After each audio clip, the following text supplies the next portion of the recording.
Ok. C'est bon.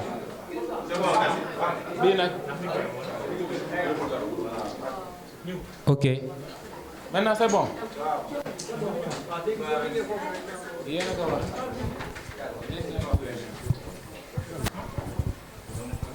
Ça va maintenant, tout le monde est prêt. Vraiment, c'est fini maintenant. Hein? Tout le monde est prêt. Voilà, donc je vous remercie.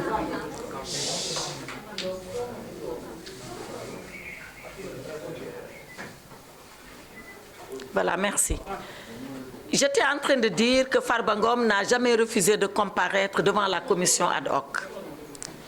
Et que de tous les députés, Farba Ngom est celui qui est titulaire du plus grand nombre de mandats. Il a été élu en 2012. Il a été réélu en 2017. Il a encore été réélu en 2022 et il a été réélu le 17 novembre dernier en 2024 par toute la région de Matam qui a donné une victoire éclatante à Takku Wallu Sénégal sous la férule de Farba Ngom. Donc, quand il a été convoqué, il avait la possibilité soit de venir lui-même devant la commission, soit de se faire représenter par son défenseur, collègue député que je suis, soit alors de se faire assister par ce collègue défenseur. Et à ce moment-là, c'est tous les deux que nous allions comparaître devant la commission. Farba Ngom a choisi, d'accord avec moi-même et après même consultation d'autres collègues députés, que seul son défenseur serait devant la commission. Voilà pourquoi je suis partie seule. Alors pourquoi Farba Ngom n'a pas voulu y aller lui-même? Il a voulu mettre ses collègues députés à l'aise. Il ne voulait pas être là-bas, du genre je fais pression sur mes collègues, je demande à mes collègues de ceci, je demande à mes collègues solidarité. Il a dit non. Je les mets à l'aise, je m'abstiens d'y aller et je laisse mon collègue défenseur le faire pour qu'il soit totalement à l'aise, libre de toute pression morale venant de ma part. Voilà la raison pour laquelle Farba Ngom n'est pas venu, comme la loi lui en donne la possibilité. Et voilà pourquoi je suis partie seule devant la commission, comme la loi nous en donne la possibilité, le député Farba Ngom et moi-même. Maintenant, l'autre point de ma déclaration, c'est de dire qu'est-ce que nous avons fait, nous, en tant que défenseurs de Farba Ngom, devant la commission. Lorsque je suis arrivée, j'ai soulevé une question préjudicielle. La question préjudicielle, c'est un problème qu'on pose avant même d'examiner le fond du dossier. C'était quoi ce problème? Ce problème, c'est que personne n'a vu le dossier de Farba Ngom. Depuis qu'on parle, on parle sur des hypothèses, on parle sur des supputations, on parle sur peut-être que, mais personne ici au Sénégal, en dehors de quelques autorités judiciaires, n'a vu le dossier de Farba Ngom. Est-ce qu'on lui reproche des coups et blessures volontaires? Est-ce qu'on lui reproche un accident de la circulation? On ne le sait pas. La seule chose qu'on sait, c'est ce que le procureur a écrit. Mais qu'est-ce qu'il y a réellement dans le dossier? On ne sait pas. Je ne dis pas que ce que le procureur a écrit est faux, mais si ce qu'il a écrit est vrai, quelle est la difficulté qu'il y a à nous donner les faits? Et je dis à la commission, donnez-moi le dossier de Farba Ngom pour que nous puissions l'étudier et nous défendre. Comment on peut se défendre sans dossier? Et hier, j'ai adressé un courrier solennel au président de la commission pour lui dire, en ma qualité de défenseur, devant comparaître le lendemain, c'est-à-dire aujourd'hui, j'ai besoin de disposer des éléments de fait qui sont reprochés à Farba Ngom pour assurer sa défense. Et le président m'a répondu. Le président m'a répondu, et vous savez quoi, mesdames, messieurs les journalistes? Il m'a envoyé comme dossier les lettres de transmission qui ont été écrites entre les différents procureurs. Vous êtes des journalistes, vous pensez que c'est ça un dossier? Est-ce que c'est les lettres de transmission qui accusent Farba Ngom? Est-ce que c'est les lettres de transmission qui constituent les faits pour lesquels on nous demande la levée de son immunité?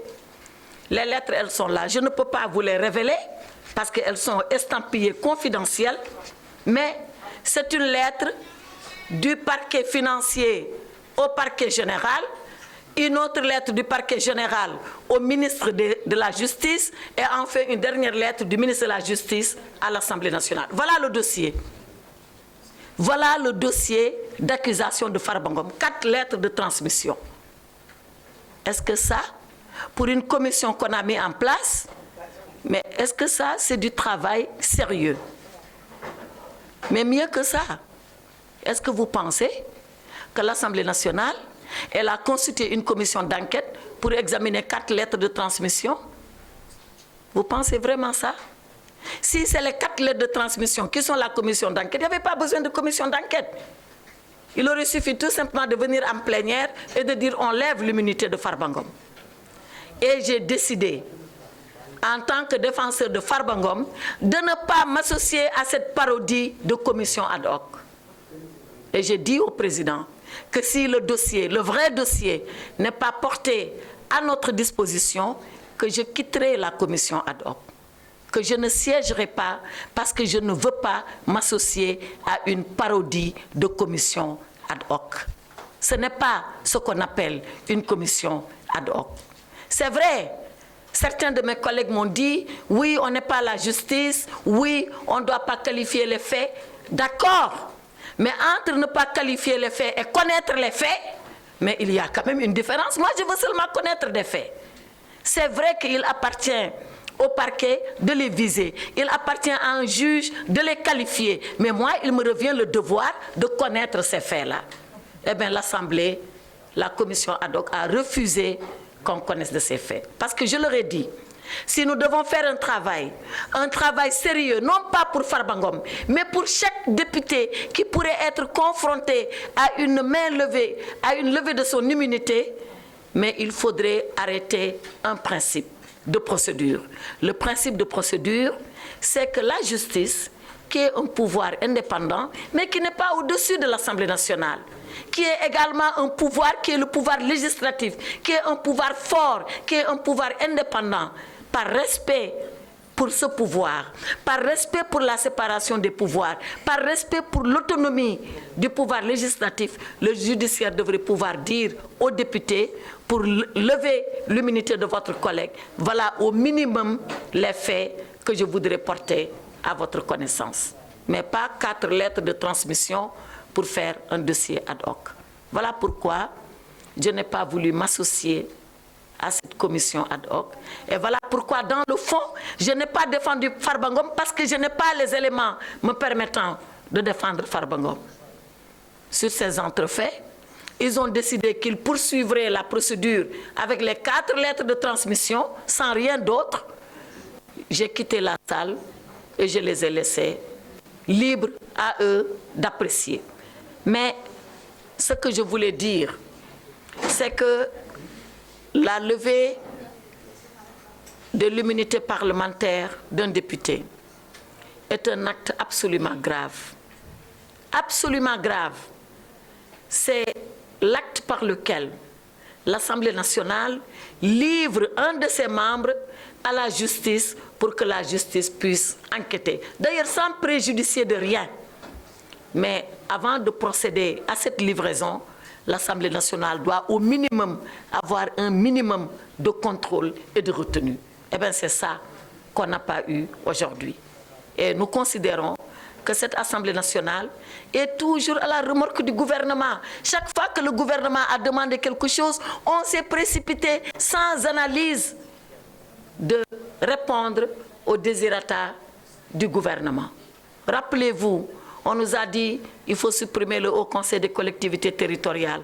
On l'a fait dans l'urgence. On nous a dit qu'il faut supprimer le Conseil économique, social et environnemental. On l'a fait dans l'urgence. On nous a dit qu'il faut radier Barthélémy Diaz. On l'a fait dans l'urgence. On nous a dit qu'il faut radier le député Thierno Alissi. On l'a fait dans l'urgence. On nous a dit oui, il faut voter la loi de finances dans l'urgence en violant la loi sans débat. On l'a fait en violant la loi sans débat. Et aujourd'hui, on nous dit lever l'immunité parlementaire. Alors, c'est quoi être député au Sénégal? C'est quoi l'Assemblée nationale au Sénégal?